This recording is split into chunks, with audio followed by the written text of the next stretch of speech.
Buenas tardes. Vamos a dar inicio a este panel que se refiere al régimen presidencial. Tradicionalmente en Chile ha existido el régimen presidencial, pero últimamente se han alzado voces señalando que este es un régimen con un ejecutivo que concentra demasiadas atribuciones. Y se ha hablado incluso de la conveniencia de avanzar hacia un régimen semipresidencial. Sobre esta materia se referirán los profesores Carlos Huneus y será comentada su exposición por los profesores Lucas Sierra y Francisco Soto. El profesor Carlos Huneus Mach es abogado, licenciado en Ciencias Jurídicas y Sociales por la Universidad Católica de Chile, obtuvo el grado de máster en la Universidad de Essex, en Gran Bretaña, y doctor en Ciencia Política por la Universidad de Heidelberg. Fue designado embajador en Alemania, cargo que ejerció entre los años 1990 y 1994. Actualmente él es profesor titular del Instituto de Estudios Internacionales de la Universidad de Chile y director general del Instituto de Sondeo de Opinión en el Centro de Estudios de la Realidad Contemporánea, más conocida como CERC. Es autor de varios libros y artículos sobre diversas materias de su especialidad, como son los regímenes políticos, partidos políticos, democracia, y su último libro es La democracia semisoberana. Carlos. Muchas gracias por la invitación, Ana María. Una pequeña rectificación. Yo estudié en esta escuela de Derecho y no en la Universidad Católica. Muchas gracias, Ana María, por la invitación a exponer en este ciclo de conferencia y felicito la iniciativa que restablece la tradición de la Facultad de Derecho de participar en los grandes debates de los cambios institucionales en este país, que estuvo suspendida durante largos años.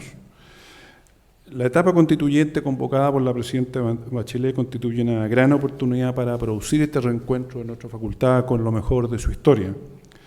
Y un proceso constituyente es la obra de los juristas, los cientistas políticos y no de los economistas, que ha sido la profesión que ha ocupado el debate público en los últimos años, en parte por el vacío que le hemos dejado nosotros. Chile probablemente ya se habrá dicho en otra oportunidad, pero yo no por eso quiero dejar de mencionar, de repetirlo, la única democracia en el mundo que tiene una constitución impuesta por una dictadura y conserva recursos institucionales propios del modelo de democracia protegida autoritaria que guió a los constituyentes en 1980. Ahora, esto no es la única justificación para definir el contenido de la nueva Carta Fundamental. También es la oportunidad para revisar la práctica del gobierno democrático, del gobierno republicano en este cuarto de siglo, y tener en cuenta también la trayectoria democrática que tuvimos antes.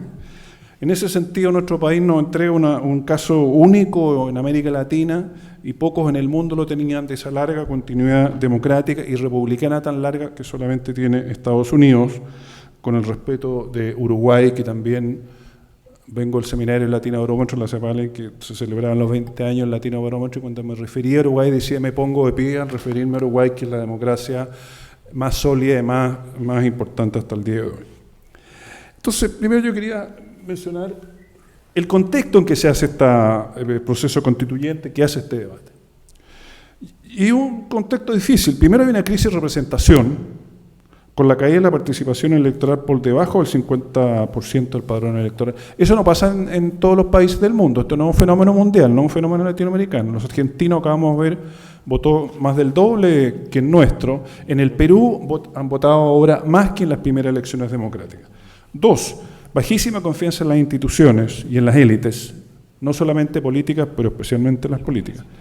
Tercer lugar, severo debilitamiento de los partidos, su fragmentación, me voy a referir a eso más tarde.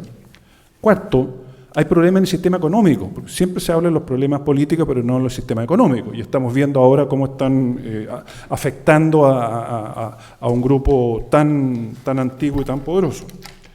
Y yo destacaría ahí primero el tema de la desigualdad y la concentración de la riqueza, porque tiene que ver mucho con el principio de la igualdad del voto. La democracia está basada en la igualdad del voto, un hombre y una mujer.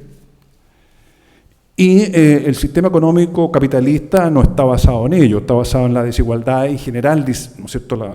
Hay desigualdad en la sociedad, pero tiene que haber una cierta prudencia en las desigualdades económicas.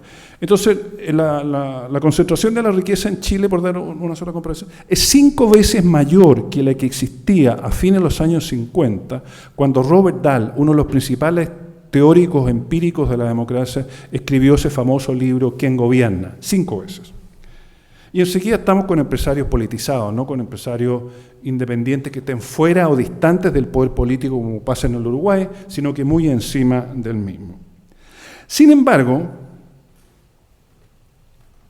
estas dificultades tienen un lado positivo. No hay ningún partido o coalición de partidos que se puede beneficiar a corto plazo de la nueva Constitución, como sí pasó en Argentina el año 1994, en que el presidente Menem estaba muy interesado de introducir la reelección presidencial y se le arregló, perdón, voy a hacer un resumen un poco caricaturesco, la reforma, y se la arregló con otros cambios institucionales que ustedes conocen mejor que yo. Pero esta es la oportunidad de discutir temas politológicos, temas constitucionales y legales que han estado fuera del debate público porque ha predominado aquí el interés por los temas económicos. ¿Es tan poderoso el presidente que sea necesario aumentar la atribución del Congreso o reducir la atribución del presidente? ¿Es un presidente fuerte? ¿Se justifica mantener la prohibición de reelegir al presidente o acaso no es la oportunidad de revisar su reelección? Aquí hay una reelección de un mandato por medio. ¿Es bueno eso, periodo de 4 años? ¿Qué argumentos justifican mantener el bicameralismo? Como diría el rector Peña, todos ustedes saben que la Cámara Alta es de los estados federales, pero nosotros no tenemos estado federal. ¿Por qué hay que hacer una doble tramitación, doble oportunidad de hacer el lobby, etcétera? ¿Por qué no somos más eficientes, un término tan usado, y tenemos una sola Cámara en que concentra toda la función legislativa, lo hacemos bien? En la práctica, como voy a decir más adelante, apuntan a que haya una sola Cámara, que es un poco el Senado, ¿no? Bueno, ¿debe la Constitución reconocer la función de los partidos o hacer como la Constitución del 80, en el gran olvido de los políticos, de los constitucionalistas y los politólogos que la han criticado, que no reconoce las funciones y más encima establece un catálogo de prohibiciones que reflejan exacta y fielmente el pensamiento de Jaime Guzmán? Yo no sé cómo el presidente Lago dijo que la reforma del 2005 era nueva Constitución. Son muchos temas y yo me quiero limitar a 3 temas.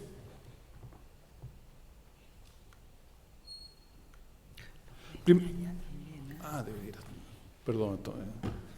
Uno, el poder del presidente. Este es un gran mito, voy a ser bien directo, este es el gran mito del debate politológico y con el perdón de los constitucionalistas, un poco de colegas. No, yo no soy constitucionalista, pero bueno, politólogos, los constitucionalistas son como parientes nuestros. Segundo lugar, el tema del semipresidencialismo, porque es una variante del presidencialismo que se ha tratado, que se ha discutido y que algunos lo han planteado y que vale la pena discutir. 3, el sistema de partidos. Respecto al primer punto, ¿es tan poderoso el presidente en la República en Chile? Y mi respuesta al tiro, para los que no están de acuerdo con lo que yo digo, pueden retirarse y volver cuando yo pase al segundo tema, ¿no? Yo digo que no. Sin duda que el presidente se elige el sistema político, pero que la Constitución le entrega enorme cantidad de atribuciones. Mi profesor de Derecho Constitucional, el año Paulino Vara, me lo enseñó muy bien en 1966 y en gran parte de la Constitución del 80 recoge lo que está en el 25 y es el 33. ¿no?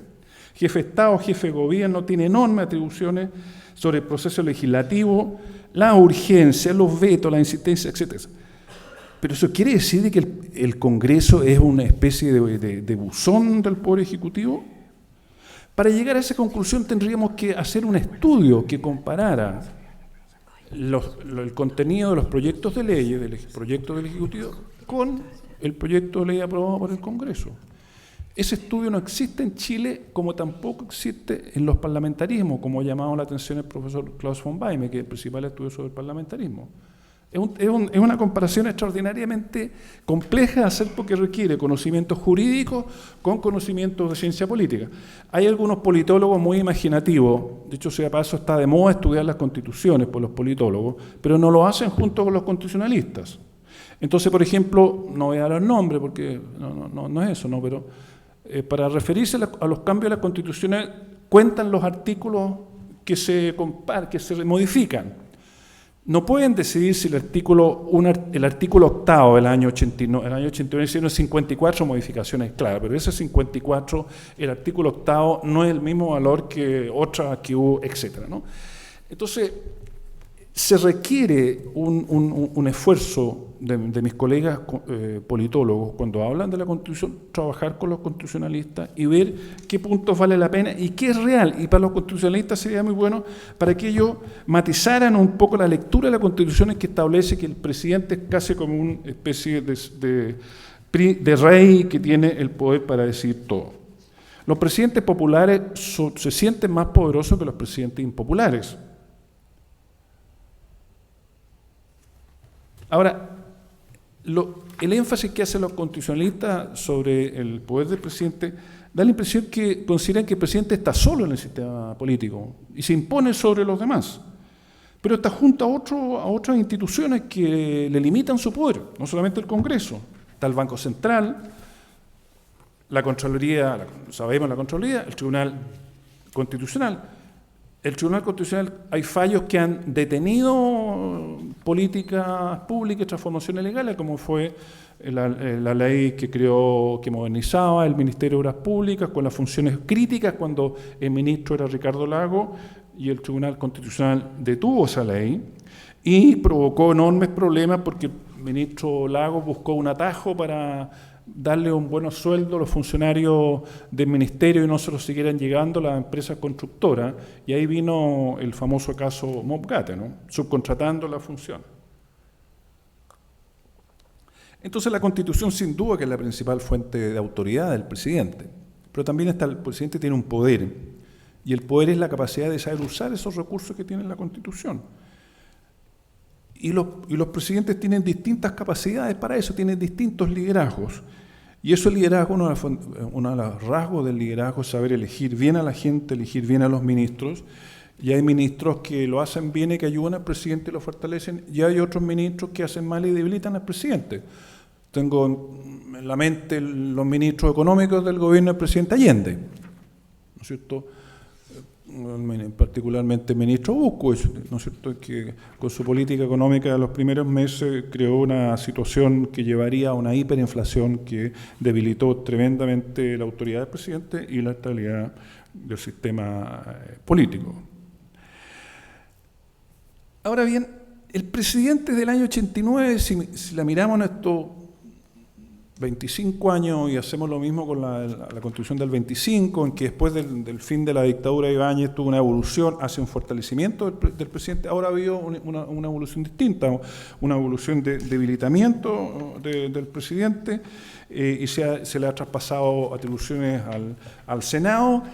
Hasta hoy día el presidente no puede designar a altos funcionarios de su confianza que dirigen instituciones muy importantes, desde el CERNAC, otro lo tiene que hacer a través de la alta dirección pública, un concurso público antecedente, organismo creado, dicho sea de paso, no tanto para debilitar al presidente, sino que para debilitar el poder clientelístico de los partidos y limitar el tema del patronaje. Es una relación más compleja.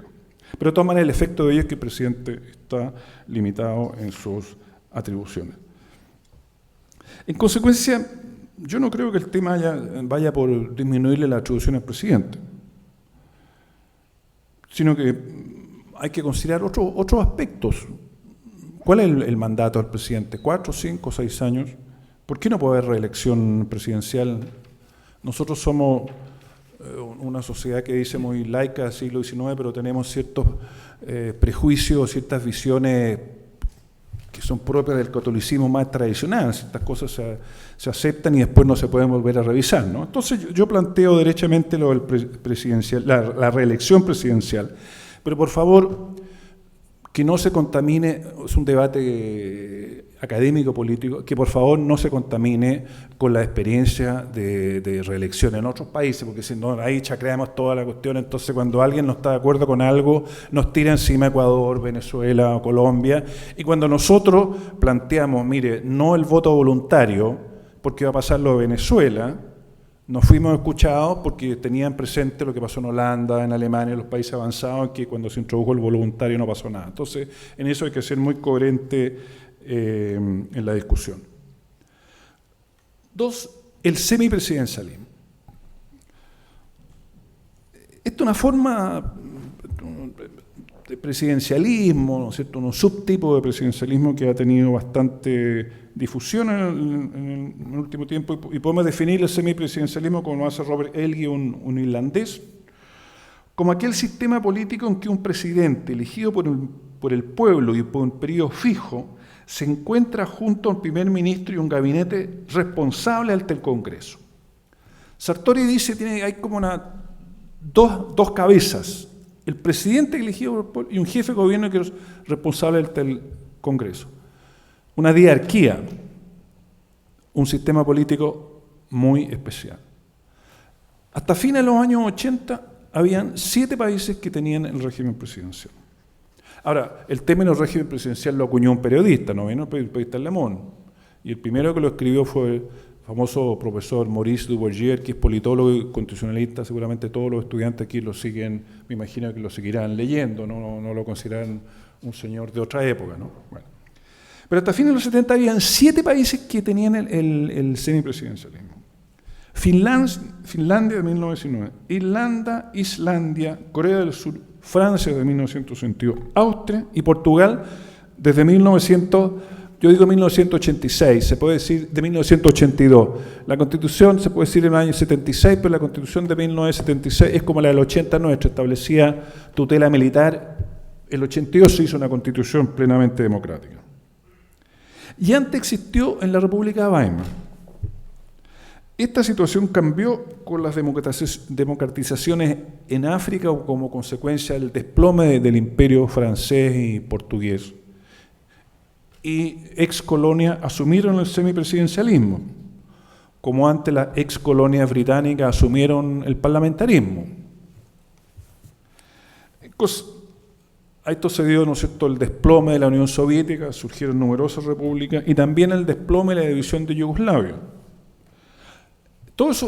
Casi todos esos países de la ex Unión Soviética y la ex Yugoslavia asumieron el semipresidencialismo, o al menos la academia dice que son semipresidenciales. Ya estábamos conversando que el tema que no es clara eso, pero no me voy a adelantar a eso. Pero digamos que son casos de semipresidencialismo. Ex Unión Soviética, ex Yugoslavia, semipresidencialismo. No sé si es un buen o mal antecedente que yo aluda a eso, pero lo que pasa es que los chilenos tenemos, los partidarios semipresidencialismo tienen presente a Francia. Entonces, con la idea que importando una institución que en Francia funciona muy bien, nosotros vamos a andar como avión. Si contamos solamente las democracias, hay 41 países que son semipresidenciales. Ahí está la lista, no lo va a poder entender ustedes, pero son países en África, ex países comunistas, Yugoslavia, y en América Latina, Perú y Haití. Perú tiene semipresidencialismo, los partidarios semipresidencialismo nunca nos hablan de Perú. ¿Será Chile uno de ellos? Él y sus colaboradores están muy entusiasmados a trabajar en el semipresidencialismo como 10 o 15 años. Lo único que quiere es que haya más casos en el mundo para seguir transmitiendo con esta melodía. Chile puede ser una posibilidad, ¿por qué no? El Grupo de Estudios Constitucionales, si no me equivoco, Ana María, tú me puedes corregir, el Grupo de Estudios Constitucionales consideró el semipresidencialismo como una alternativa. No sé si está en documentos. ¿Está? Ya. Bien detallada está. Ya. Bueno, ¿y qué pasó? Que esto no es un detalle menor. El año 89, no sé, los que han estudiado las negociaciones, todavía falta un libro sobre el 88 al 89, un buen libro que explica ahí. Pero yo creo que se cayó el semipresidencialismo debajo de la mesa. Y piense usted que habían varios ministros del grupo Los 24 en el gabinete del presidente Elwin, y el presidente Elwin era vicepresidente del grupo de estudios constitucionales, el grupo Los 24. ¿Y qué pasó ahí? Lo que pasó, obviamente, que los ministros, Pancho Cumplido, Juan Agustín Figueroa, Edgardo Benninger, se me olvida alguno otro más, René Abeliu, que yo creo que estaba en el grupo de estudios de los 24, se dieron cuenta que era mucho más práctico depender de la confianza del presidente que depender de la confianza del Congreso. Y no hubo debate parlamentario, no hubo, nunca más se levantó. Ahora, en el proyecto que presentó la Democracia Cristiana para la nueva Constitución, que es un catálogo de derechos, francamente, y pone el semipresidencialismo, o sea, está en el debate el semipresidencialismo. Pero el punto es que no hay un debate, no hay una reflexión sobre el tema semipresidencial, y yo creo que corresponde verlo a quienes lo van a promover, a promover, y es un debate que requiere un análisis muy cuidadoso, porque hay casos exitosos, hay casos fallidos, enseguida hay una variedad, no voy a dar los detalles, de un joven coreano cuyo nombre prefiero no leerlo porque no puede haber alguien que sepa coreano en la cuna de globalización y yo quedé muy mal parado, no sé, se ríe colega, y puede ser efectivo que en el centro, no sé, pues de litigación o de derecho económico haya alguien que ve el tema coreano, ¿no? O sea, hay casos cuasi parlamentarios, cuasi presidenciales, etcétera. Uno de los casos semipresidencial, dicen los académicos, es Rusia. Pero yo me pregunto, todos ustedes han escuchado alguna vez en la televisión al señor Putin. El señor Putin, o sea, lo menos que tiene es que su gobierno depende del Congreso. El señor Putin es un presidente a lo de Gaulle, o sea, de Gaulle antes del 62. O sea, un presidente como en los Estados Unidos, completo, no está controlado por el Congreso, el nombre saca al primer ministro, etc. Pero ahí hay un tema, por lo tanto, si se quiere entrar al semipresidencialismo hay que discutir en serio y por favor que los consultores que traigan presenten los dos lados y no solamente un lado, porque ahora hay unos consultores que opinaron sobre la forma de hacer la Constitución y escucharon solamente los de la Asamblea Constituyente con un análisis cuantitativo que era penoso. Lo puse en un artículo por ahí en el mostrador. Bueno, hay que ver la variedad de temas que pasa con el semipresidencialismo. Polonia tiene semipresidencialismo, Ucrania. Ahora, siguiendo con el debate semipresidencial, yo diría que Chile ha dado avance en esa dirección, porque el presidente es más débil.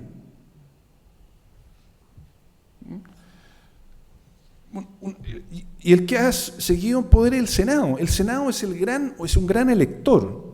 Tú me puedes dar mejores nombres, cómo llamar al poder del Senado, ¿no?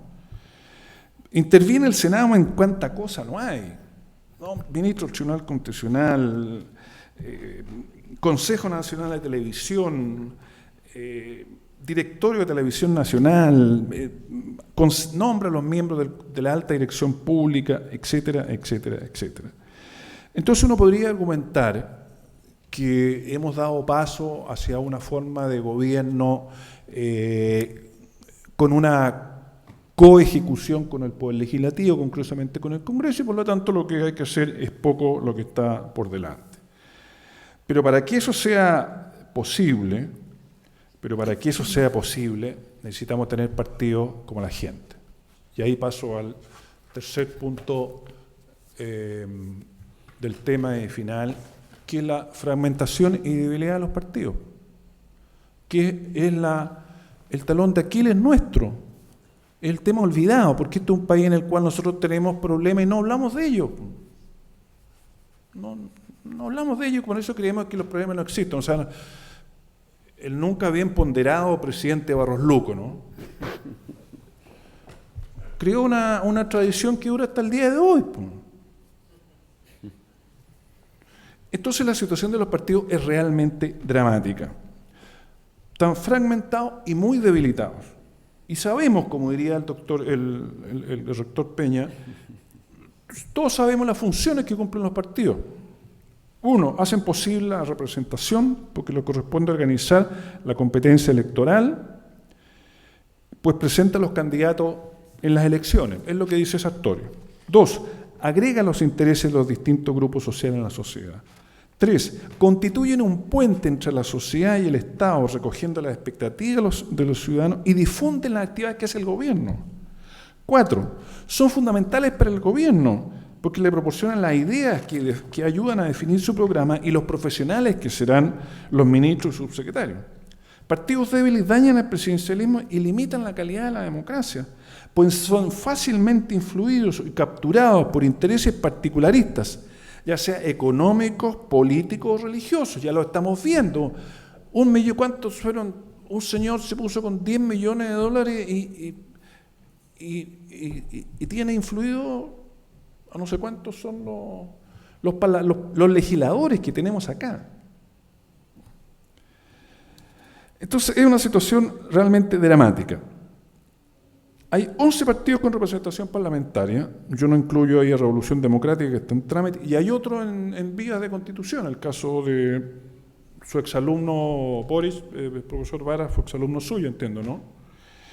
7 de los cuales apoyan al actual gobierno, 7. El partido de la presidenta, el socialista, tiene un 11% de los votos. El partido más numeroso, y lo repite el presidente de su partido, sus legisladores, el partido más importante, la Democracia Cristiana, tiene el 16% de los votos. Y tiene 19 diputados, es decir, menos del 10% de la Cámara de Diputados. ¿Qué capacidad tiene ahí de que en esa coalición haya un eje, un partido que sirva de eje para llevar adelante las políticas?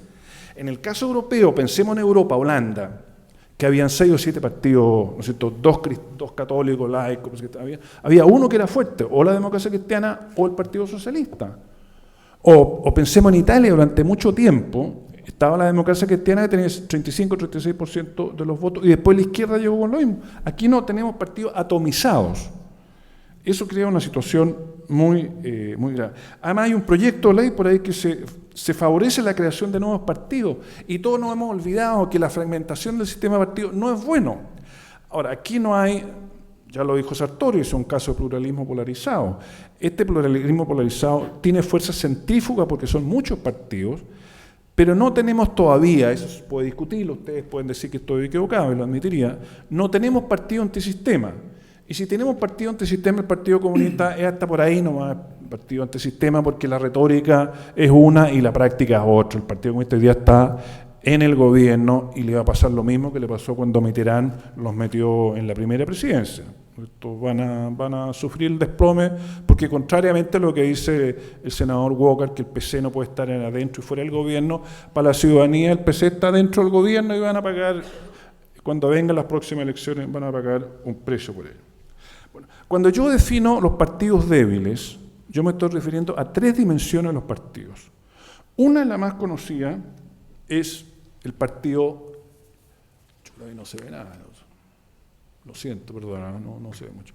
Uno, la debilidad del partido ante el electorado, que es el más conocido, ya lo acabo de decir yo, y vota muy poca gente.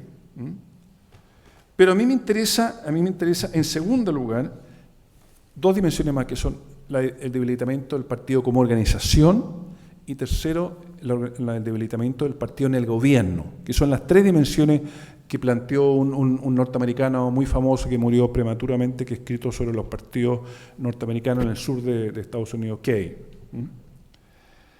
Entonces, el partido electorado ya lo hemos visto, ya he dicho que son todos chiquititos, ¿no? Ninguno puede ser líder que domine, ¿no? Eso significa que cada partido tiene un candidato presidencial en potencia, ¿no? Hay 11 partidos, hay 11 candidatos presidenciales más los que están fuera de los partidos. Pero me interesa el debilitamiento del partido como organización.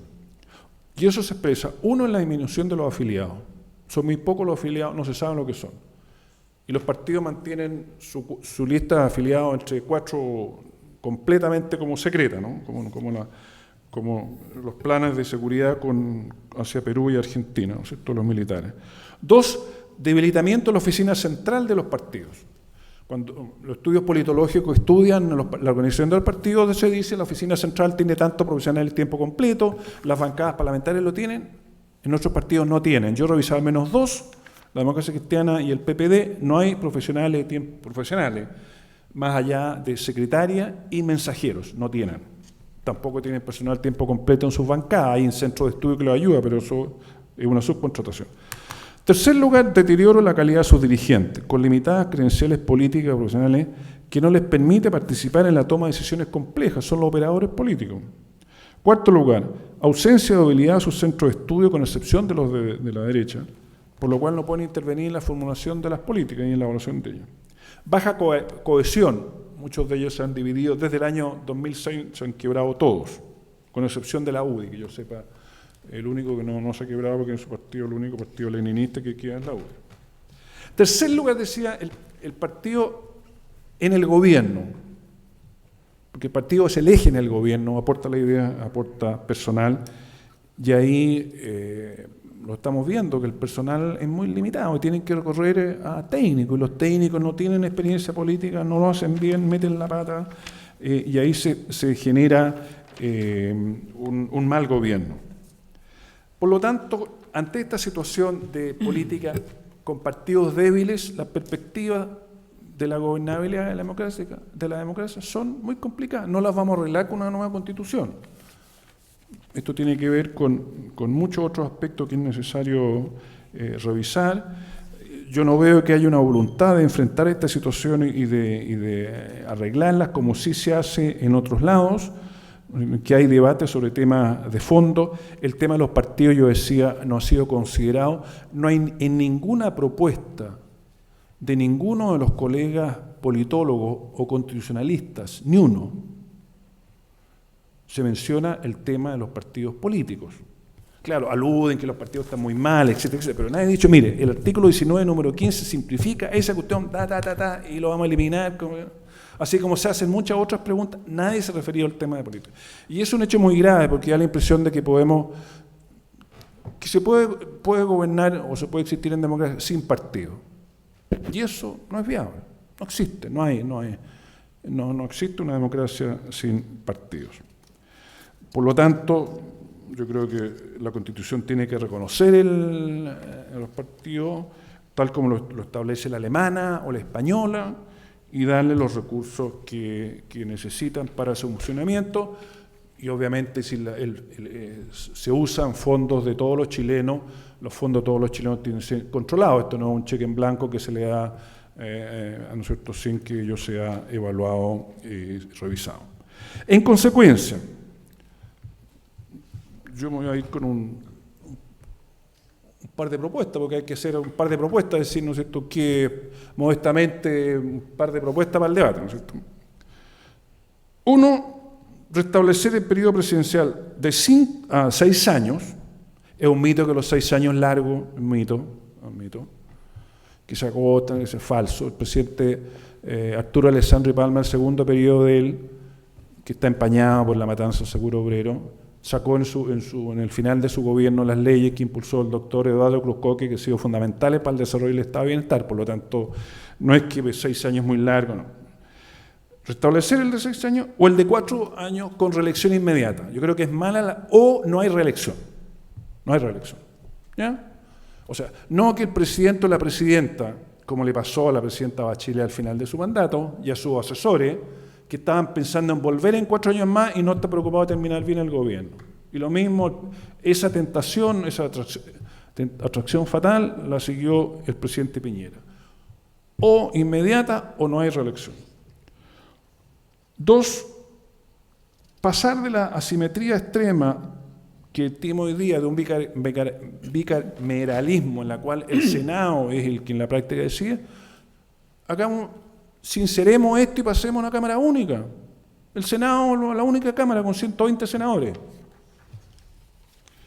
3, considerar el semipresidencialismo, pero la presidenta nos invita, tenemos 1 año y medio, 2 años, después sigue el próximo Congreso, porque las constituciones hay que hacerle la carrera, ¿no? Este no es un país ocupado como Alemania que tenía que redactar una constitución, ¿no? No hay apuro. Si nos demoramos 25 años, podemos demorarnos 2 o 3 años. Si queremos hacer un semipresidencialismo, analicemos las opciones que hay, y son, por decirlo de alguna manera, entre el presidente fuerte en Francia o el presidente débil que es el austriaco. 4, reconocimiento constitucional de los partidos, ya decía. Y quinto, un tema que no está en la agenda, creo que no es un tema constitucional, decisivo, sino que más bien de derecho público y de política pública, es que este Estado chileno democrático tiene una administración pública seria, profesional y autónoma que permita que le dé estabilidad al gobierno democrático, le dé calidad a las decisiones y que le quite discrecionalidad a los presidentes, a los ministros y los altos ejecutivos que llevan cuando asumen el gobierno y se produce la alternancia, en que es una disputa, una competencia que a veces sangrienta por ocupar cargos públicos en circunstancias que si se tiene una administración pública seria, eso no ocurre. El ministro de Nueva Zelanda, el ministro del Trabajo de Nueva Zelanda, que estuvo con Chile hace un par de semanas atrás, le contaba a mi hijo que trabaja en el Ministerio del Trabajo, que él nombró a una asesora cuando entró al gobierno.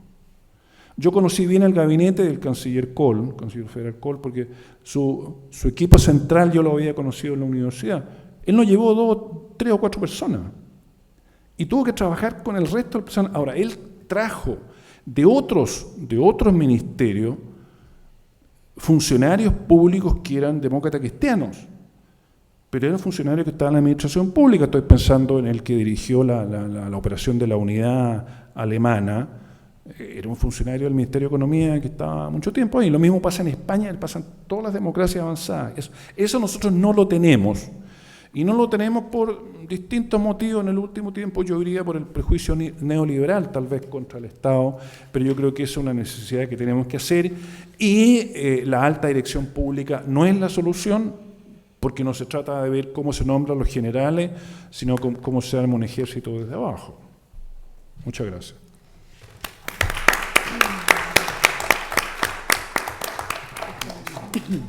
Muchas gracias, profesor Uneus. Excelente exposición.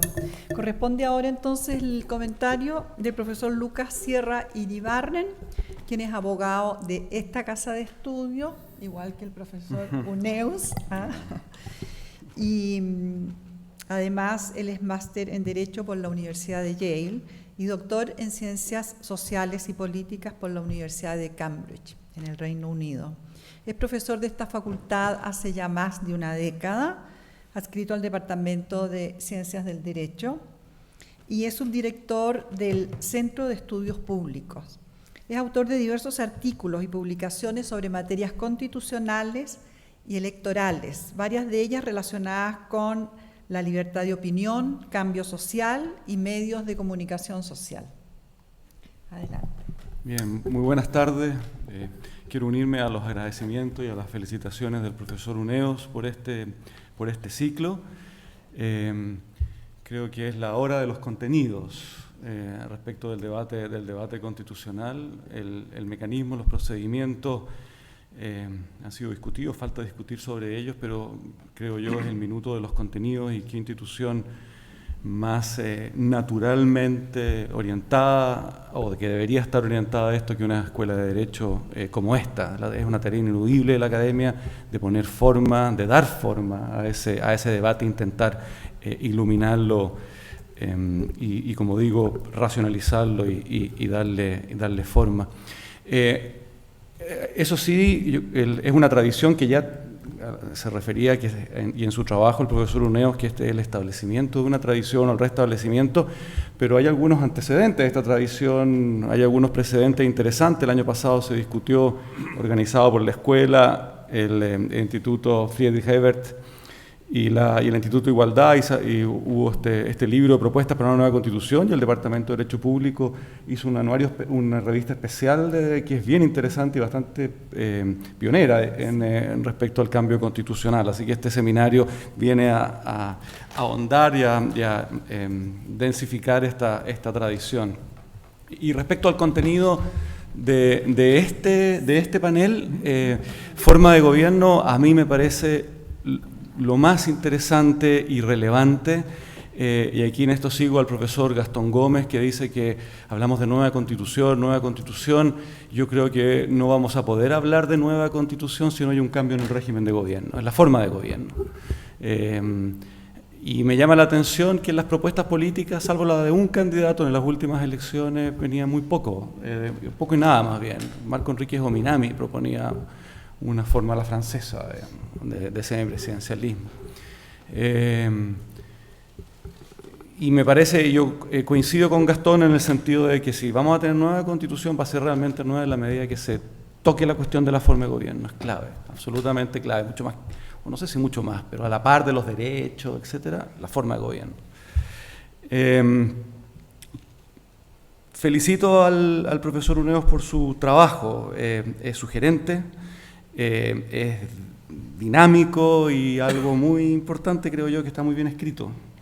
Es entretenido leerlo. Tengo varias diferencias, sí, tengo algunas preguntas que hacerle, pero me parece que es una base de trabajo que puede dar muchos frutos en el futuro. Parto por la introducción y algo que ha dicho aquí que me ha llamado la atención del profesor Uneos, este enfoque tan disciplinar que tiene, ¿no? Ha hablado de economistas, de abogados, de politólogos y dentro de los abogados de constitucionalistas. Y a mí eso me tiene un poco perplejo porque yo no sabría, no soy constitucionalista, no sé muy bien cómo calificarme en esta división social del conocimiento, por así decirlo, y que tiene que ver con algo que él dice en su texto que a mí me llama la atención y que le quiero preguntar después para las preguntas. Cuando él dice, al criticar el enfoque económico, dice que ha estado, y aquí lo estoy citando, muy influido por consideraciones ideológicas y políticas. Mi pregunta es, ¿nuestro enfoque, que es político, jurídico, es neutro o es puro? ¿O arriesgamos también el peligro que han arriesgado los economistas? No tenemos ideología, no tenemos consideraciones ideológicas ni políticas. Es decir, esto que le disparamos a los economistas no se puede devolver sobre nosotros como un boomerang. Y otra pregunta que ha vuelto él también, y me dan ganas de preguntárselo además a la luz de la exposición que ha hecho acá. Hay una cierta tensión en el texto que todavía no me queda muy clara, en el sentido de que en la página 1 el profesor Uneos dice que el contexto político actual es difícil para la preparación de una nueva constitución, y en la página 2 dice que, sin embargo, las condiciones definen un escenario favorable para la nueva constitución. A mí me gustaría que ahondara en esa aparente tensión que hay ahí, y tensión que yo la veo que se ha agudizado un poco al volver en esta exposición y en el trabajo a criticar una cuestión que a mí me parece muy relevante y en el cual en la base comulgo completamente con él, que es la situación deficitaria de los partidos políticos. Si tenemos partidos políticos débiles, y en su pensamiento, profesor Uneus, vale la pena tirarse, digamos, a esta aventura constitucional, y se lo pregunto a la luz de la crítica que usted ha hecho al informe, me imagino que era del PNUD, que estaba diciendo que enfatiza nada más que la Asamblea Constituyente, un espacio que por regla general el papel de los partidos políticos está menguado, por regla general. Entonces esas son dos preguntas básicas, profesor Uneus. Voy a algunas cuestiones de su texto específica.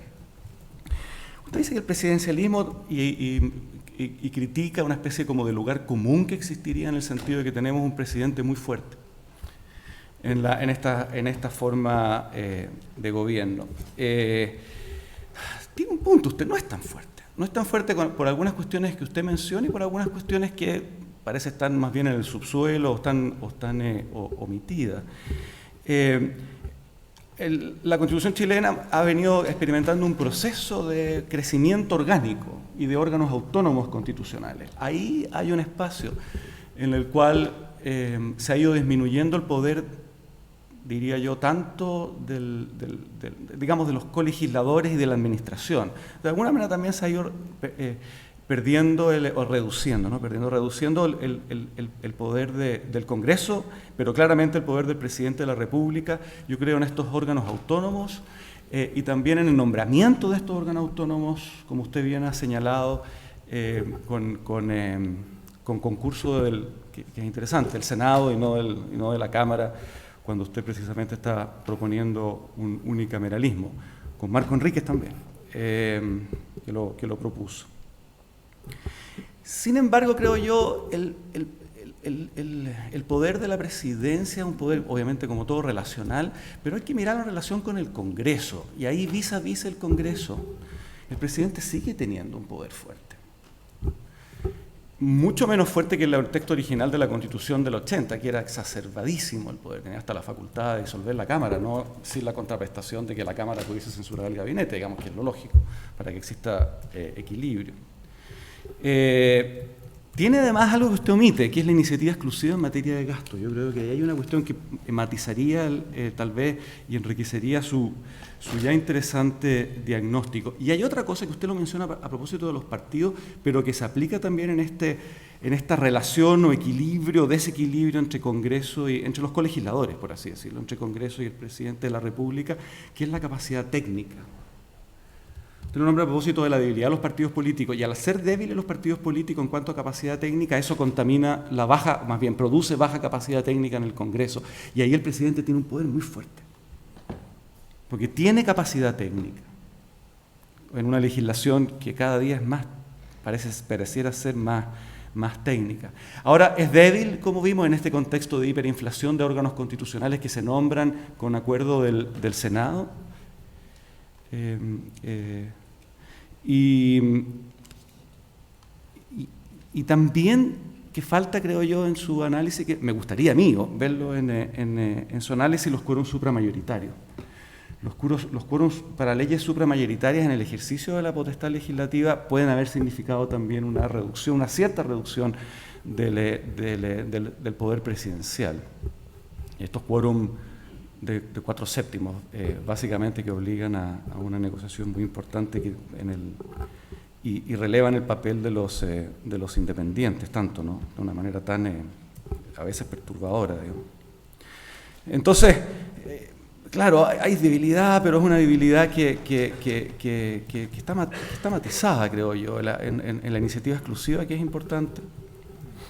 Muy importante, y en la diferencia de capacidad técnica a la hora de enfrentar o sea, el único papel relevante del Congreso realmente es la ley de presupuesto. Y la ley de presupuesto, la avalancha de la dirección de presupuesto en el proceso legislativo es muy fuerte. Usted nombra la alta dirección pública. Es un interesante punto. La alta dirección pública, en Chile, el presidente de la República nombraba alrededor de 5.000 cargos de confianza exclusiva. Usted nombró el caso de Nueva Zelanda. En Inglaterra, tradicionalmente el primer ministro nombra alrededor de 30 cargos de responsabilidad. Yo recuerdo que hubo un gran debate en Inglaterra cuando llegó Tony Blair, que aumentó de 30 a 45. Nosotros teníamos 5.000, la alta dirección pública ha rebajado alrededor de 1.500, que tampoco están fuera de la discreción del presidente, pero se ha reducido la discreción, no tanto para buscar autonomía respecto al poder político, sino que capacidad técnica, aumentar la capacidad técnica. O sea, fue un antídoto a lo que se ha llamado el cuoteo, ¿no? Que redundaba más bien arriesgaba el peligro de baja capacidad técnica. Pero el presidente de la República elige, claro, de un consejo que le propone, donde interviene el Congreso, como usted ha dicho, pero elige una terna con un filtro técnico, por una parte, pero después puede despedirlos. Pero para recontratar, tiene que pasar de nuevo por la alta dirección pública. O sea, el efecto de la alta dirección pública yo creo que no es tan grande, no es tan grande, o no tan grande como uno parecería derivarlo del texto. Porque lo que reduce es una cierta discrecionalidad, y por ahí a usted le hemos oído aquí también, que también está pensando en un gobierno menos discrecional. Y por otra parte, no hay que olvidar que los ministros contratan una enorme cantidad de personal, honorarios, que está fuera del sistema de alta dirección pública, donde uno puede pensar, ahí sigue habiendo fortaleza del Ejecutivo. No hay que olvidarse de esa enorme contratación que pasa por fuera del sistema de alta dirección pública. Yo creo que usted le carga mucho las tintas al sistema de alta dirección pública. Yo creo que fue un avance institucional que se puede perfeccionar. Hay propuestas para perfeccionarlo. La Comisión Engel hizo varias, que las conocí de cerca. Hay una buena vía ahí que intenta mezclar dirección política que falta todavía avanzar, con una capacidad técnica estable que no cambie cada un verdadero servicio civil, ¿no? Que no cambie cada cuatro años. A propósito de los 4 años, usted quiere 6 o 4 con reelección, a mí me parece muy interesante, pero hay que vincular esta reflexión a los tiempos en que se elige el Parlamento. Porque si tenemos y esto tiene que ver con un problema básico, creo yo, que echo de menos en su texto y que puede explicar algunas cosas. El problema del presidencialismo, creo yo, básico, es que no es un mecanismo institucional bien diseñado para resolver las crisis políticas. Ese creo yo que es el principal problema. Porque el presidencialismo tiene lo que la teoría llama 2 soberanías, 2 poderes, el Congreso y la Presidencia, y ambos se eligen soberanamente por elecciones distintas. Y esas 2 soberanías pueden entrar en conflicto, y la historia de Chile lo muestra con consecuencias trágicas. El presidencialismo no tiene una buena manera de resolver esos conflictos, yo creo que esa es su principal debilidad. Finalmente, que la historia de Chile enseña sobre eso. No, yo no encontré, a lo mejor está en el subsuelo, yo no alcancé a leerlo en este texto, ese problema, que tal vez la ausencia de ese problema explica lo que yo entiendo como una posición, no sé muy bien qué posición tiene usted respecto del régimen político, si le gustaría un presidencialismo de verdad, digamos, fuerte, como dice acá, pero no discrecional, o cuando se refiere al semipresidencialismo, o sea, una evolución hacia el parlamentarismo, usted dice que es una alternativa, en principio, para perfeccionar la forma de gobierno que tiene Chile. Yo me gustaría preguntarle, ¿dónde pondría usted su ficha? ¿En un presidencialismo arreglado o hace una evolución más parlamentaria? Porque creo que hay que hacerse cargo de lo que estamos... Usted nombra una serie de crisis que ha vivido desde el retorno de la democracia en la página 5, el MOPGAT entre ellas, y lo que hemos visto es una cierta parálisis del sistema político. ¿Cuál ha sido la vía para salir de muchas de ellas? Unas comisiones independientes, que sacan el problema de alguna manera de los colegisladores y del gobierno, y hay propuestas, y viene la de MOPGAT, el servicio civil, salió, etcétera, las cosas que puedan pasar con la comisión Engel, en fin. Entonces, tiene una salida distinta, que recurre a la técnica, a la no despolitiza, lo cual yo encuentro que tiene doble cara, ¿no? A veces ayuda a salir, pero demuestra una falencia del sistema, otra falencia del sistema político. Voy a algunas cosas del semipresidencialismo. En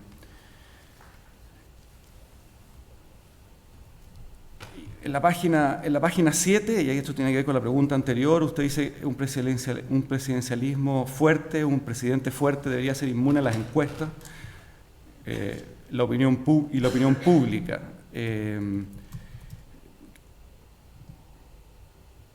Pero después habla de un poder discrecional.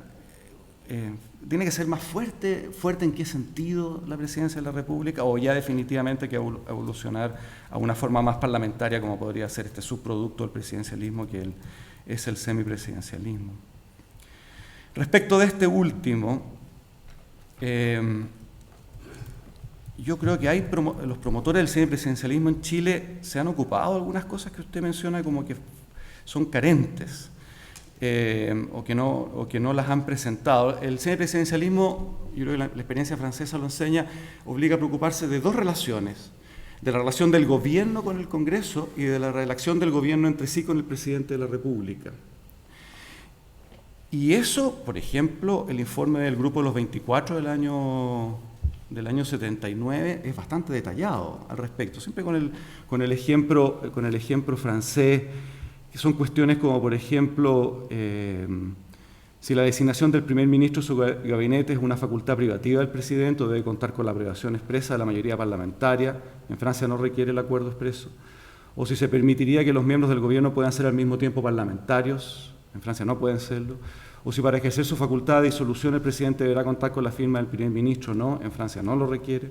O si existe la posibilidad del presidente de la República que llame a referéndum, en Francia sí existe. Esas cuestiones están ahí y están en un libro que es bien interesante, que editó Óscar Godoy. Precisa, usted hace referencia a este movimiento parlamentarista que hubo hacia el final de la dictadura, cuando venía ya no solamente un cambio de forma de gobierno, sino que de régimen político, de dictadura a democracia.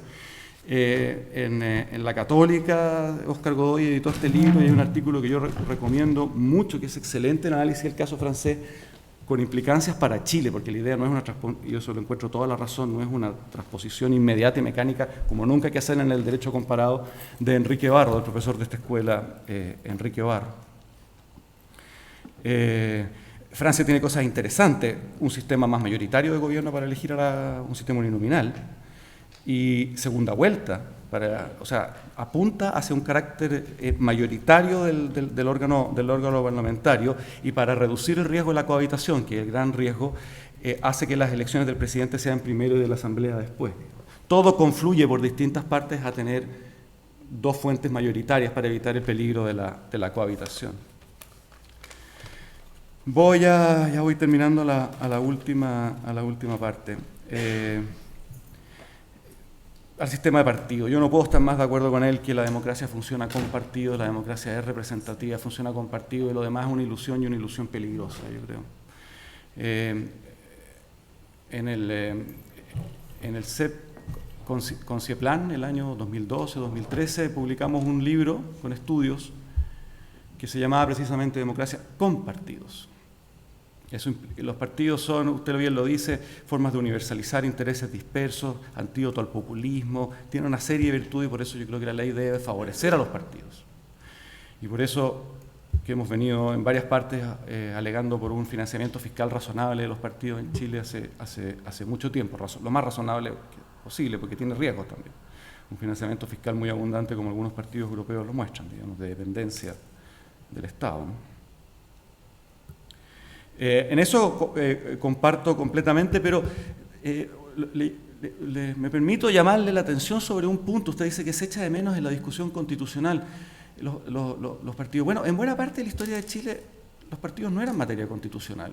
En una época de oro, digamos, que usted la mencionó, de solidificación de la democracia, lo que Góngora llama sistema presidencial con alianza de partidos, digamos, entre el 32 y el 64, uno podría llamar una gran masificación de la democracia, del voto, etcétera. La Constitución no mencionaba a los partidos, no los regulaba, ni la ley tampoco, no había una ley de partidos. La ley electoral los mencionaba a propósito de las elecciones, pero no había ley de partidos. La ley de partidos es de la dictadura del año 87. Por primera vez en Chile. La primera vez que la Constitución se refiere a los partidos, yo creo que no es el 71, con el 70-71 con el Estatuto de Garantías Constitucionales, donde se empieza a constitucionalizar el derecho en Chile.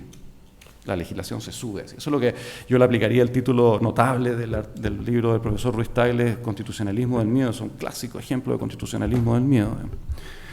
Y claro, los partidos se establecieron en la Constitución, se les dio personalidad jurídica de derecho público, lo que nunca habían tenido en la historia de Chile, y el golpe se produce 3 años después, digamos.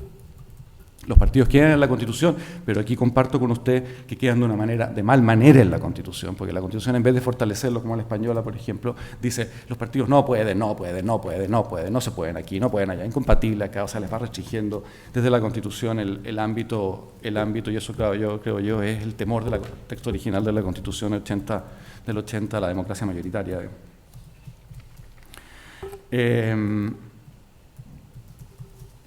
Por ahí dice usted en la página, el voto voluntario. Yo he defendido el voto voluntario, sigo creyendo en él. Creo que la participación electoral se debe hacer con Argentina. No es muy bueno porque en Argentina el voto es obligatorio. Yo creo que más bien hay que hacer la participación con países que tienen voto voluntario. Pero mi pregunta, vamos a discutir eternamente si vale la pena, si no vale la pena el voto voluntario. Yo creo que más bien es una cuestión de principio, el voto es un derecho puro, digamos, esta cosa, el derecho de ver, es un derecho contra el soberano. Los deberes están a favor del soberano, los puede manipular, los derechos no. Una pregunta, usted dice, alega que el voto debería haber siguió siendo voluntario, me acuerdo sus textos cuando se estaba discutiendo esto, pero ¿cómo cree usted que sería? Hoy ya tenemos una crisis que puede ser una gran oportunidad, y lo dijo, yo creo que ojalá la aprovechemos una vez más para seguir mejorando institucionalmente. ¿Cómo cree que estaríamos con voto obligatorio? ¿No ven el voto voluntario una especie de sensor, de fusible, de alarma, de llamada de alerta respecto del sistema político? Porque uno podría decir, el sistema político tiene problemas, la ley de partidos políticos tiene problemas, el sistema electoral tenía problemas, yo creo que el que tenemos ahora los va a seguir teniendo por una cuestión con la que voy a terminar. Y el voto voluntario, pero tenemos una participación del 80%. ¿No cree que eso a la larga podría, y es una cuestión contrafactual, digamos, eso, perdóneme, sí, pero me gustaría oír una reflexión suya al respecto? ¿No cree que eso podría tirar como un nuevo manto de tupido velo y seguir como estamos, porque tenemos una participación del 80%? Digamos. ¿No ve una función de alarma ahí en eso? En la página 3 usted dice que se ha descuidado la captación de profesionales, llevando a nombrar a personas sin las necesarias habilidades cuya gestión es mediocre o negativa. A mí me parece una frase un poco al voleo, digamos. Sería interesante ver casos, porque es fuerte, digamos, ver casos un poco más documentados en el texto para generalizar así, digamos, yo no sé. En la página 13 y 14, bueno, se queja la ausencia de los partidos políticos en la discusión constitucional, vuelvo a la pregunta con que inicié, y al punto que acabo de hacer en el sentido de que en Chile no hay, la discusión nunca, o sea, más bien, la discusión constitucional es más bien reciente que antigua. Hubo buenos partidos políticos sin siquiera, no estoy diciendo que saquemos los partidos de la Constitución, pero no me parece que sea tan urgente y necesariamente una discusión de carácter constitucional, me parece que es una discusión más legislativa. Y a pesar de todos los problemas de los partidos, usted les carga harto las tintas a los partidos actuales. Yo creo que tenemos todavía un sistema de partidos valioso, digno, arraigado culturalmente. La dictadura con el sistema binominal trató de anular el multipartidismo chileno. Claro, después incorporaron la posibilidad de pacto en el sistema binominal y el multipartidismo, que yo creo que es valioso, arraigado, cultural. Hay que mantenerlo, lo que pasa es que hay que reforzarlos institucionalmente para que tengan verdadera democracia interna, tribunales que respeten el debido proceso, etcétera. Yo creo que eso se está haciendo hoy día. Pero es una discusión más legislativa, creo yo, que constitucional. Y voy terminando. Usted se queja de la proliferación y atomización de los partidos. Estoy completamente de acuerdo con él, y en esto me gustaría oír su opinión sobre la reforma electoral. El sistema proporcional es un sistema que incentiva la proliferación de partidos por su mecánica, ¿no? Y además aumentar los cupos en ambas cámaras. Y además se está prometiendo financiamiento fiscal.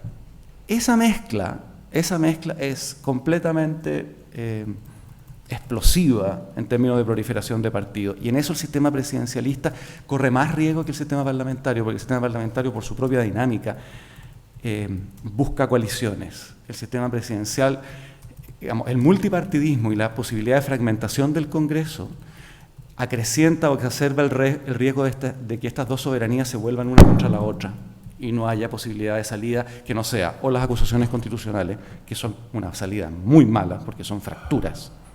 Hay que acusar a las personas de que cometieron conductas indebidas, que eso fuera de la lógica de la política, sacarlas del sistema, etc. O golpes de Estado, que es la otra. Ambas salidas, claro, una mucho peor que la otra, pero ambas salidas bastante terribles.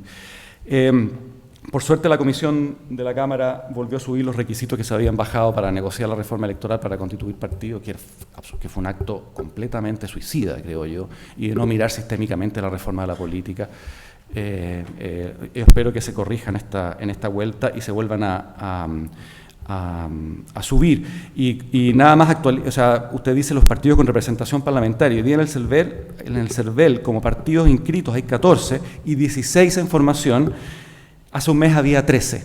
Ese es ya el efecto que está produciendo el nuevo sistema electoral, la baja de requisitos para constituir partido y la promesa de financiamiento fiscal, que es que en estas condiciones es una promesa. Yo creo que hay que financiar a los partidos de todas maneras, pero establecer requisitos más. ¿Te olvidaste Ponce Leroux, que financia mucho más que el Estado? Bueno, no sé, puede ser. No, vamos a eso, pero esta combinación legislativa de cambio del sistema electoral, proporcional, aumento de cupos, baja los requisitos para los partidos y promesa de financiamiento fiscal, estas 4 cuestiones combinadas explican que en un mes hay 3 partidos en curso de formación. O sea, si todo esto se aprueba, vamos a tener 43 partidos. Perdón, 30 partidos políticos. Complicado, ¿no? Yo quiero financiamiento fiscal de todas maneras, pero no en estas condiciones. O sea, más bien quiero cambiar las condiciones antes que el financiamiento. Y termino entonces. Es un interesante texto, sugerente y bien escrito, además, gran cosa. que me gustaría ver complementado, si esto se publica o para más adelante, que encarar el problema de las dos soberanías y las crisis institucionales. O sea, el presidencialismo como un sistema que no es fluido, dinámico, no es político para las crisis. En un sistema semipresidencialista se cambia, cae el gabinete, se llama elección a la Cámara y todos pueden seguir jugando el juego. Las acusaciones constitucionales salen del sistema porque se incumplieron deberes. El sistema electoral y ojalá el financiamiento de la política. ¿Cómo afectan sus análisis? Perdón por la extensión, pero me entusiasmé con el texto. Está muy bien. Gracias, profesor. A continuación vamos a escuchar el comentario del profesor Francisco Soto Barrientos, quien es licenciado en Ciencias Jurídicas y Sociales y abogado por la Universidad Diego Portales, y en esa misma universidad obtuvo el grado de magíster en Derecho Constitucional e Instituciones Públicas. Además es doctor en Derecho por la Universidad de Barcelona y en esa misma universidad obtuvo un diploma de estudios avanzados. Desde el año 2011 hasta ahora es miembro del comité académico del programa de doctorado de esta facultad y profesor de Derecho Político y de Derecho Constitucional del Departamento de Derecho Público de esta facultad. Es autor de diversas publicaciones que en su mayoría versan sobre derechos de participación ciudadana y regímenes de gobierno, y siendo una de sus últimas publicaciones el libro titulado El desafío de la participación, publicado el año 2013. Adelante, Francisco. Gracias, profesora. Agradezco también la invitación y festejo este ciclo de debates. Al igual que Lucas, a mí me gustó harto el trabajo, yo lo he venido siguiendo y creo que este trabajo de alguna manera es un resumen de las cosas que usted ya ha escrito, del Fondesit que se ganó y que lo llevó a escribir varias investigaciones bien fundamentadas y que tienen a la vista el derecho comparado. Desde mi punto de vista, nosotros estamos comentando un trabajo que no es necesariamente la intervención que hizo. De hecho, hay algunas cosas que no la introduce. Estas propuestas creo que de alguna manera no estaban en el trabajo. Y el trabajo en sí tiene una cosa más bien descreída y hace un análisis del debate de las formas de gobierno que a mí me identifica, que lo encuentro muy interesante y que, digámoslo, es de los pocos debates que tenemos en nuestra historia constitucional y que pueden fundar una eventual reforma. Entonces, esto que usted lo vaya despedazando poco a poco, de alguna manera es desalentador para nuestro futuro constitucional. Y yo quisiera partir con esta idea de la irrupción de otras disciplinas no jurídicas en el debate constitucional. Menciona a los economistas, Luca también partió con eso. Yo tengo la sensación o la convicción de que nuestro debate jurídico es un debate eminentemente de corte liberal, que se ancla en el constitucionalismo y que desde la Constitución de 1828 viene, digamos, fortaleciéndolo desde una perspectiva liberal. Entonces, bueno, eso no va en la línea de la Constitución del 80 y de alguna manera la Constitución del 80 ha tenido que recurrir a otras disciplinas para fundar instituciones que no calzan mucho en nuestra historia constitucional. De ahí que finalmente nuestros estudiantes conozcan más a Francisco Antonio Encina, a Alberto Edwards, que a Alcibiades Roldán, Valentín Letelier o Jorge Uneus, digamos. Entonces, me parece que este alegato que usted hace es muy atingente y es de alguna manera un poco intencionado. Entonces, yo creo que también pasa por un poco recuperar nuestros debates, ¿ah? Nuestros debates sobre los partidos políticos, nuestros debates sobre las formas de gobierno, y creo que por ahí está inspirado su trabajo. Yo hablaba de mi punto de vista, los debates sobre forma de gobierno, además de ser concatenados, o sea, desde Geisel, el 74, se vienen sucediendo, y uno identifica unas 15 obras en este trámite y que finalmente se resumen en esta idea de que el presidente tiene muchas atribuciones y que nuestro sistema se mejoraría si se le dan al Congreso. y de alguna manera este debate funda la reforma del 2005, creo yo, y que usted pone en cuestión con ideas que a mí me parecen, toma de este debate comparado, y que está muy bien hacerlo, porque mi impresión es que en la práctica nuestra discusión tiende a ser un poco circular y un poco insular de alguna manera. Esta lógica de la Constitución del 80 que vaya por un lado y el mundo vaya por el otro nos hace de alguna manera tratar de escabullirnos de los estudios comparados. Entonces usted lo cita muy bien y empieza a poner en cuestión una serie de temas. Y por ejemplo, esta idea de los 4 años como una gran golpe, digamos, al poder del presidente. Mi impresión es que, bueno, yo trabajé algún tiempo en la administración y me da idea que la Concertación en esa época no midió el hecho de lo que significaba para la administración pública hacer gobiernos de 4 años. Y yo veía con terror en el gobierno de Piñera los primeros años la poca ejecución presupuestaria. Dije, bueno, va a llegar la nueva mayoría y esto se va a revertir, porque los grupos de funcionarios públicos van a retomar sus antiguas tareas, y veo que eso no ha pasado. Y al contrario, se reproduce esta misma lógica.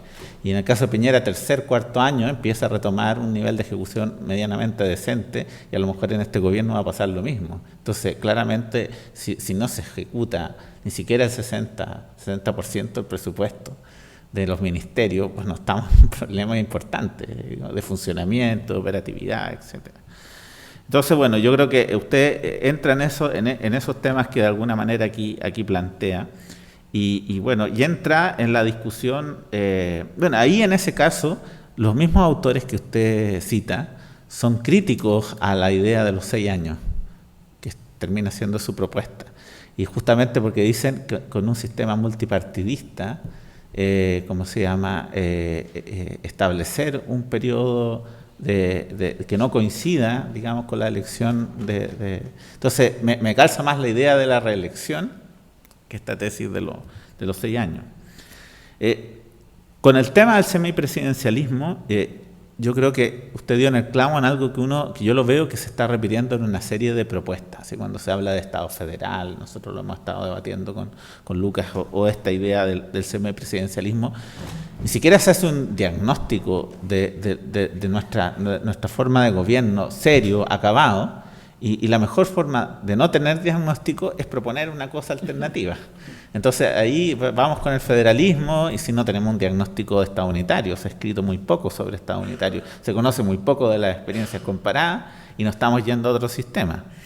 Entonces, a mí me parece que eso pasa en esto. A mí me tocó participar del debate en la comisión, en el programa de Bachelet, donde un grupo importante de profesores defendía el semipresidencialismo y otro decía presidencialismo atenuado, particularmente Pablo Restagle, que lo hacía con mucha fuerza, y finalmente en el informe salen las dos propuestas. Y los argumentos del semipresidencialismo eran, bueno, tenemos que salir con algo nuevo. Entonces yo no veía una propuesta muy de fondo detrás de eso, y un diagnóstico acabado. Entonces yo la verdad es que prefiero quedar con una serie de instituciones que se han venido aplicando a lo largo de toda nuestra historia constitucional y que han funcionado relativamente bien, y ir mejorando lo que es defectuoso, ¿no es cierto? Sobre el tema de los partidos políticos, yo creo que no, usted lo toma desde el debate y se pregunta cómo en todos los libros que debaten sobre la nueva Constitución no hay nada sobre los partidos políticos. Eso yo lo encuentro grave. Yo, de hecho, estoy escribiendo sobre los partidos políticos producto de estas leyes que están en el Congreso, y es un tema que me atrae.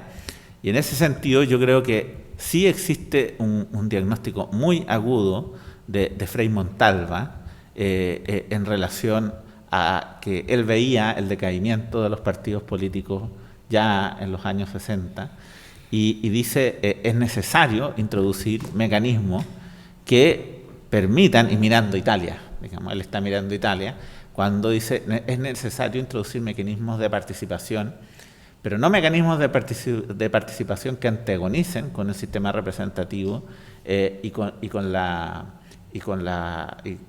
los partidos, sino entregarle estos mecanismos a los propios partidos y que nuestro sistema no sea tan jibarizado y que los partidos estén solamente concentrados en elegir los representantes y las autoridades, sino que puedan debatir, como pasaba con el Partido Radical o como le pasó al Partido Comunista Italiano, que estaban fuera del gobierno y a través de referéndum abrogatorios levantaron grandes debates en Europa y lograron posicionarse públicamente, pese a estar fuera del gobierno en esos momentos.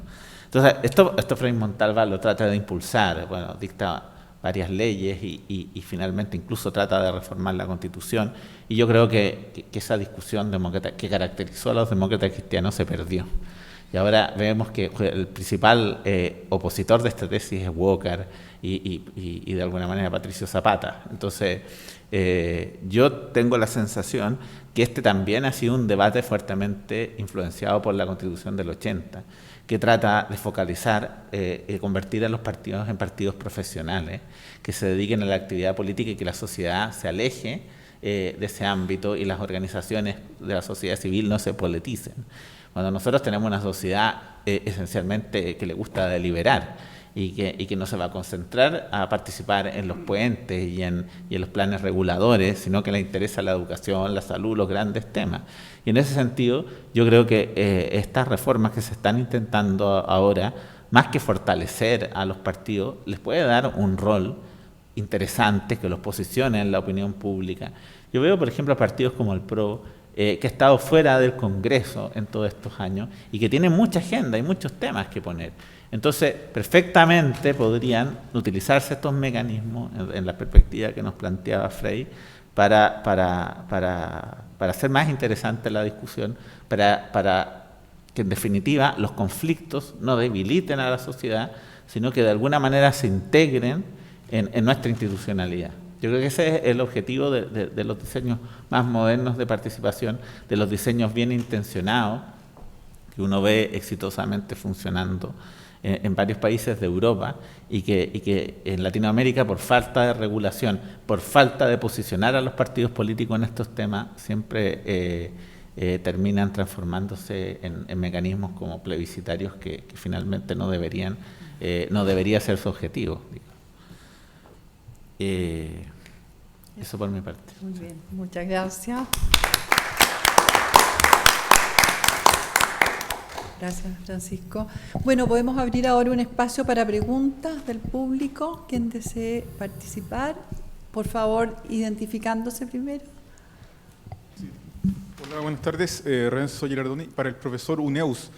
Hay un tema, un asunto que está totalmente ausente en su exposición y que lo estamos viendo ahora en la discusión contingente en la prensa, y es este rol de juez y parte al mismo tiempo de los partidos cuando discuten sobre Bueno, va a estar la discusión entre el senador Walker y el profesor Engel, digamos que la política es demasiado importante para dejársela a los intelectuales, porque en el fondo los partidos son jueces que deciden sobre la causa de la parte. O sea, ellos deciden, digamos, cuáles son las reglas que los afectan a ellos mismos. Es como si la ISAPRE decidieran cuál es la legislación como si ya, señores de la ISAPRE, hagan ustedes la legislación que los regula.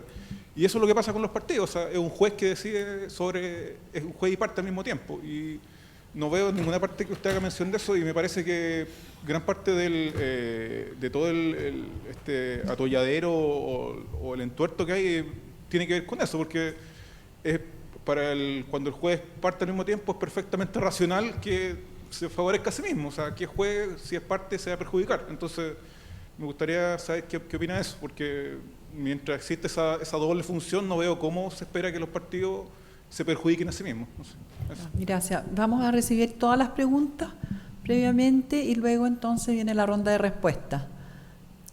¿Alguna otra pregunta? Allá. Gracias. Mi nombre es Rafael Cárdenas y quisiera, coincido con el profesor Sierra en el sentido que encuentro fundamental discutir el sistema de gobierno en la nueva Constitución. Y lo que echo de menos es que alguien plantee la posibilidad del parlamentarismo, que es lo que a mí me encuentro el mejor sistema, digamos, y todas las dudas... Más cerca el micrófono, por favor. Perdón. Y muchas de los ¿Qué echa de menos? El parlamentarismo. Que alguien proponga el parlamentarismo. El sistema parlamentario. porque muchos de las inconvenientes que usted mismo planteaba se solucionan con el parlamentarismo, digamos. Esto de la coincidencia de las elecciones del Parlamento con el jefe de Estado, en fin, hay muchas cosas que la pluralidad, la multiplicidad de partidos se maneja mucho mejor en el sistema parlamentario porque se tiende a las coaliciones, como usted mismo planteaba. Y bueno, quisiera recordar respecto que en 1990, digamos, habían dos posiciones, la del Grupo de los 24, que era el semipresidencialismo, y en Renovación Nacional, el ahora senador Alamán planteaba el parlamentarismo. Y llegó a tanto su entusiasmo que incluso nombró unos gabinetes de la sombra siendo presidente del partido respecto al gobierno de la Concertación. Ahora se le pasmó el entusiasmo, parece, pero porque está por el statu quo, pero yo creo que hay mucha gente que habla bien del parlamentarismo y nadie lo plantea como una alternativa, y no veo por qué. Quisiera una respuesta a ello. Gracias. Muy bien. ¿Alguna otra intervención? Si no hay, a ver, ahí. Para el profesor Uneus, me llama un poco la atención el texto suyo del presidencialismo semisoberano, porque tiene una tesis muy interesante el texto en atención a un presidencialismo que en apariencia es muy fuerte, pero que producto de ciertas instituciones se ve debilitado. Pero en ese texto no queda muy claro al final del día cuál es su postura, porque pareciera ser que debiésemos celebrar que el presidencialismo está mucho más equilibrado, atendía a las fuertes atribuciones del presidente, ¿no? Pero pareciera ser que hay un cierto desdén y decir, bueno, a lo mejor debiéramos fortalecerlo más, ¿no? Eso es lo que me queda de la lectura de ese texto y yo se lo pregunto a usted, ya que está aquí presente, profesor. Muy bien, gracias, interesante. Tener la oportunidad que le dé la respuesta el propio autor, ¿no es cierto? ¿Alguna otra intervención, alguna pregunta? Damos paso entonces a las respuestas. Bueno, muchas gracias. Yo no me puedo hacer cargo de todas las preguntas que me hizo Lucas Sierra, porque francamente me sentí... Está bien que a uno lo bajen a terreno y le hagan... No sé, yo no conté las preguntas. Pero por favor, Lucas, no me puedes traer a Juan Lins y la doble autoridad en un trabajo al año 90. Yo soy amigo de Juan Lins, conocí sus cosas, creo que lo peor que ha escrito él es sobre presidencialismo, lo más malo. Y no me va a hacer discutir sobre las tesis de Arturo Valenzuela que propuso el semiparlamentarismo y que está publicado en la revista Usted, el CEP, porque aquí yo vengo como académico a hacer una propuesta académica a Carlos Uneus. Y yo creo que tú tienes un problema que no sé si estás como académico o en tu calidad de vicepresidente o subdirector del CEP. Y que eso te genera una situación complicada, porque yo soy muy crítico. Y tú lo tomaste eso, y los que me han leído, porque tú no me has leído a mí. Yo soy muy crítico a pesar que fui embajador del presidente, le doy mucha honra. Y los que son poco mayores que yo saben que yo tuve una trayectoria cuando estudié en esta escuela muy activa. Y me mantenía en esa familia pasiva, pero me mantenía. Entonces yo tengo una identidad política, pero yo sé separar, creo, separar lo que yo pienso y lo que yo hago en mi trabajo en el cerco o político con el trabajo académico, y el objetivo mío es provocar un debate, nada más. Yo no tengo respuesta, no sé. Yo soy católico y creo en la Santísima Trinidad, pero no creo en que el presidente no puede ser reelegido. Yo no puedo creer eso. ¿Por qué no puede ser reelegido? ¿Por qué tú vienes con la misma cosa de los peligros? Porque si resulta que hacemos eso, el peligro. Pero Lucas, por favor, el señor Ponce León, ustedes en el CEP, en el gobierno de Lagos, se establecieron las donaciones secretas. Ustedes tienen que hacerse cargo de la tremenda, perdona la expresión que es muy poco académica, la tremenda cagada que hay en este país. Y no se hacen cargo, esto es muy típico en este país, que nadie se hace cargo de las cagadas que hay. Nadie se hace cargo de las cagadas. Entonces, el tema que tenemos hoy, no mañana, no es un tema académico. Es un tema político, cívico y ético. ¿Quién manda en este país? Y yo puse el tema de las desigualdades, Lucas, que tú lo esquivaste. ¿Ya? Porque hay gente que cree el mundo de las empresas y la derecha, y también gente de la izquierda que se entiende muy bien con ellos, que se puede seguir tal como estamos. en que un país que tenía una tradición de consenso socialdemócrata en el sentido que le da a Dahrendorf, ¿no? De católico, social cristiano y radicales, laico, eso fue el consenso de Chile, que llevó al estado de bienestar, llevó a un estado empresario, con todas las luces y sombras. Yo obviamente no estoy de acuerdo ni con la tesis de Mario Góngora, ni con la tesis de Gonzalo Vial, de que hablaba de la decadencia de Chile, no creo en eso. Yo reivindico la historia y estoy en contra, y escribí un libro contra la visión narcisista que tienen gente de la Concertación que creen que el gobierno de Chile comenzó el año 90, que hicimos la mejor transición del mundo, que somos un ejemplo. Ustedes como CEP están muy comprometidos con ello, han participado, está bien que tú lo defiendas, está bien, pero por favor dilo. Las cosas hay que decirlas. Estuve con una colega que me decía, yo me he casado 2 veces con fulano y sutano. Y para que sepa, así que si tiene alguna información, dámelo. Bueno, ¿por qué no? En política hagamos lo mismo, ¿ya? Entonces, yo qué es lo que quiero que se haga un debate. Ahora, por favor, no repitamos, Luca, la formación de los consensos en que negociaban entre 4 paredes, entre Edgardo Benninger y alguien del CEP o en la Comisión de la Modernización del Estado, que era el grupo Mate con los que estaban en el CEP, más alguna gente de la Concertación que además pertenecía al mundo de las empresas. Entonces, y no todo bajo secreto, y por favor, no digamos aquí no pasa nada. ¿Cómo que no pasa nada? ¿Qué pasa cuando los partidos le piden plata al yerno de Pinochet? Yerno de Pinochet. Sí, yo te digo, yo me podría indignar. Saben, yo estoy viejo y un ayudante me decía, usted, profesor, con los nietos cambió, era una persona más reposada. Es cierto, a lo mejor cambié por los nietos, tengo tremendos nietos, ¿no? ¿Ya? Pero tú no me puedes decir, el tema unicameral lo planteó Meo, porque por favor... Te faltó decir que lo hizo Fujimori en la reforma constitucional del Perú del año 79. ¿Cuánto fue la de Fujimori? Que Fujimori puso el sistema unicameral, y también la Nicaragua de los hermanos Ortega, por favor. O sea, yo estoy planteando un debate. No, ¿por qué tenemos que tener bicameralismo cuando aquí el que manda es el Senado? En la cocina del Senado.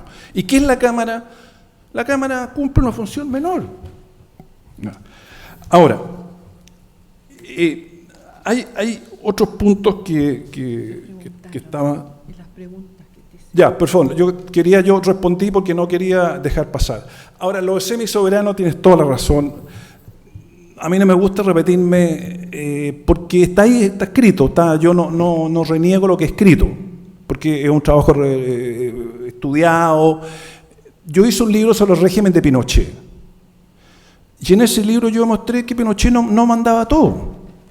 Viví en Alemania y estudié el régimen de Hitler, y hay un libro famoso de Hitler que son los límites del poder de Hitler, que Hitler tenía poder, lo que yo jamás imaginé. Entonces, que no me cuenten mi historia, por favor, Lucas, no vengan a contar historias de que la iniciativa exclusiva, lo mismo que lo de Pablo Ruiz Tagle por ahí, en algún libro que yo leí por ahí, la iniciativa exclusiva. Entonces, ¿quieren pasarle ustedes la iniciativa exclusiva económica al Congreso? Y que el Congreso haga fijación de gasto, que esté proponiendo gasto, y al mismo tiempo quieren que haya un equilibrio fiscal. Pero ¿en qué mundo estamos eso? Que el presidente Frei Montalva y su ministro de Justicia lo haya sacado adelante, que fue un exalumno y profesor de esta universidad, que fue Gustavo Lago, que sacó la Constitución de la reforma del año 70, ¿no es cierto, profesor Varas? Le quitó al Congreso su atribución económica. Si no, ¿a dónde íbamos a llegar? Esa era la práctica. No hagamos teoría política, hagamos la práctica. Por eso decía, la práctica constitucional de Chile no empezó el año 90, viene mucho antes. Y los congresistas tienen la atracción fatal, no solamente los chilenos, de apoyar medidas populistas, simplotas, y están en permanente reelección. Eso está en la lógica de su parlamento. Entonces, yo no me quise meter en eso porque está escrito, pero sí, reitero, soy crítico del sistema vigente. Escribo un libro, es una democracia semisoberana, es presidencialismo soberano, la democracia semisoberana, porque los que mandan no son los elegidos del pueblo, porque tienen un poder tremendo los grupos económicos, el poder económico, que financian secretamente a los candidatos y que no me vengan con... Y en eso, perdóname, el CEP ha respaldado el actual sistema de financiamiento que está desplomado. Entonces, que no se venga acá a decir que no hay problema y que si hacemos tal cosa aparecen nuevos peligros. Enfrentemos los peligros de hoy día y demos la respuesta. Esa es mi solución. Bueno, muchas gracias. A ver, tiene la palabra el profesor Sierra. Gracias. Usted dice que quería producir debate y a mí me despertó varias preguntas precisamente porque creo que es un texto que produce debate y en ese espíritu yo le hice las preguntas dentro de la lógica que yo creo es de su propio texto. Y respecto a mi posición como profesor de esta escuela y como subdirector del CEP, espero que no haya contradicción. Yo las cosas las publico acá y en el CEP y están ahí para la lectura de los que quieran. No sé por qué dice que no quiero que cambie nada. Yo diría para el sistema semipresidencial lo he escrito además aquí mismo, lo he dicho, me encantaría cambiarlo, digamos, y estoy diciendo que no va a haber una nueva constitución, creo realmente nueva, sino hay una reforma importante, así empecé mi conferencia, de la forma de gobierno. El bicameralismo, o el único bicameralismo que comparto con usted, es raro tener bicameralismo en gobierno en un Estado centralizado y unitario y no federal, digamos. No estoy diciendo que en ni un lado u otro, me parece una cuestión interesante, no he tomado posición. Lo que sí dije, que usted dice que nadie lo ha propuesto, o a propósito de eso le dije que es interesante la propuesta de Marco Enrique y el PRO, que tiene algunas cuestiones programáticas interesantes, que ahí se propuso. Nada más que eso, digamos. La iniciativa exclusiva, bueno, se incorporó, empezó el 43, justo cuando se incorporó la Contraloría. Yo jamás he dicho que hay que dársela al Parlamento o que mantener al presidente de la República. Solo dije que en su análisis sería interesante que incorporara el problema de la iniciativa exclusiva, ya que a la hora de reflexionar sobre la fortaleza o debilidad relativa del gobierno versus el Congreso. No más que eso, ni mantenerla, ni no mantenerla. Comparto con usted que antes, cuando hay iniciativa exclusiva parlamentaria, se desacopla algo que es muy importante en cualquier orden institucional, que es el poder por una parte y la responsabilidad por la otra. Tienen poder, pero no tienen responsabilidad, la paga más bien el lado ejecutivo del gobierno. Esas son mis observaciones a su trabajo en el espíritu de un debate académico que a mí por lo menos me despertó. Muchas gracias, profesor, expositor, comentarista. Ha estado muy animado el debate. Y gracias a ustedes por la participación, la asistencia, y quedan invitados al último panel, que será el próximo jueves, sobre el tema régimen de transición de una vieja constitución a una nueva constitución. Muchas gracias. Bien.